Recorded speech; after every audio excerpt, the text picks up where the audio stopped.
Ir pagājis atkal kāds laiks, kāds brīdis, un top ziņa, kā daudzas no iepriekšējām, ziņa jums, mani bērni. Tev, Robert, un tev, Emīlija, jums, mani bērni. Es esmu Mareks Markus, jūs to, mani bērni, zinat, jūsu tētis, kuru apmeloja Covid afēras laikā 2020. gada decembrī. Un tas ir turpinājies līdz pat šai dienai, mani vajājot liekuļu un morālo kropļu varām, kas tēlo valsti un valstis. Es šodien esmu atnācis dabā. Esmu tuvāk tai īstenībai, kurā cilvēks var elpot brīvi. To laiku, ko pieminēju pirms brīža, tas ir Covid afēras laiku.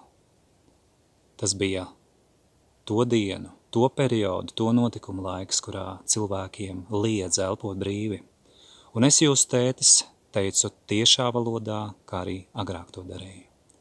Elpot brīvi, tā ir vienīgā pareizā izvēle, kas attiecās uz to, kas notika tajā laikā, un kas attiecās uz cilvēku dzīvi un uz cilvēku iespējām būt.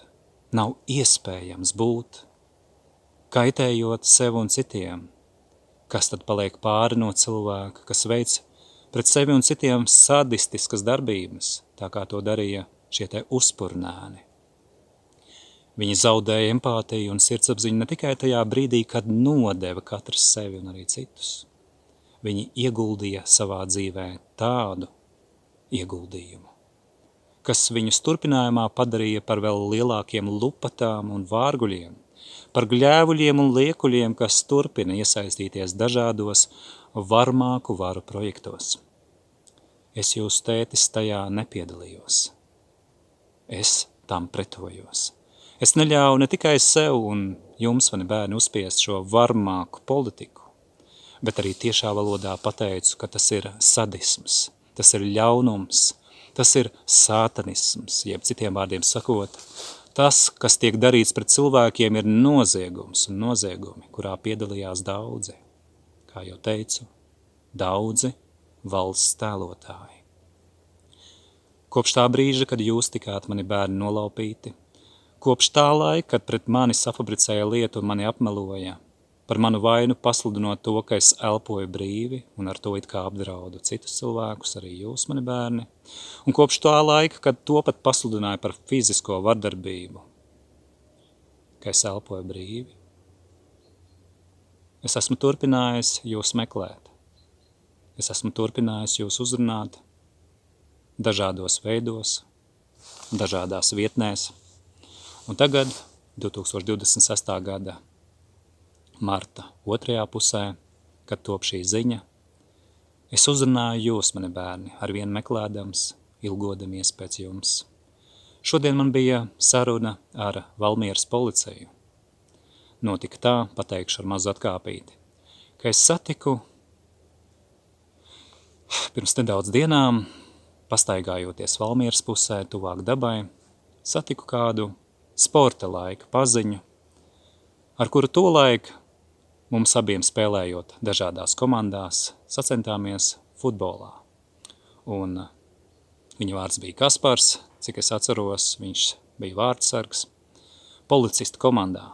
Un zīmīgi, ka tajā satikšanās reizē pirms dažām dienām es tad viņiem arī atgādināju to laiku, kad es strādāju ar bērniem, ar puišu, meiteņu komandām, arī pats aktīvi sportoju, ne pirmo gadu.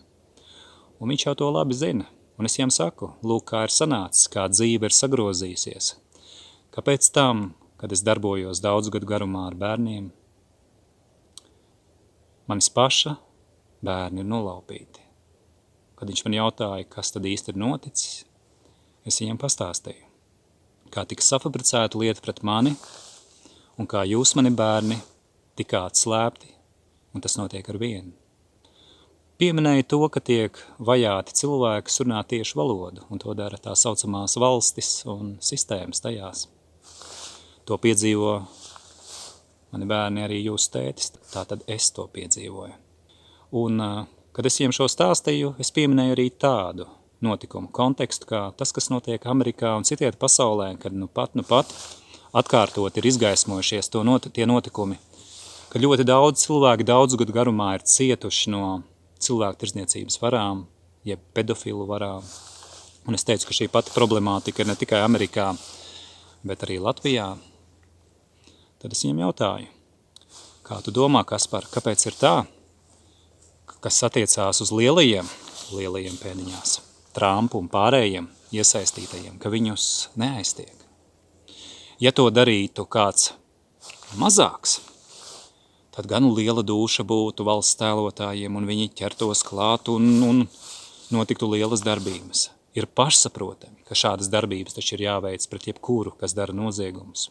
Taču Kaspars, sniedzot atbildi, kādu viņš sniedza, pateica problemātiku. Tā problemātika ir tajā, ka valsts sistēmas liekuļo, ka pastāv dubult morāle un cilvēku šķirošanas prakse tajos, pret kuriem veids kriminālu vajāšanu un tajos, pret kuriem neveiks kriminālu vajāšanu, pret tādiem kā pret Trumpu un citiem cilvēku tirgotājiem, pedofiliem.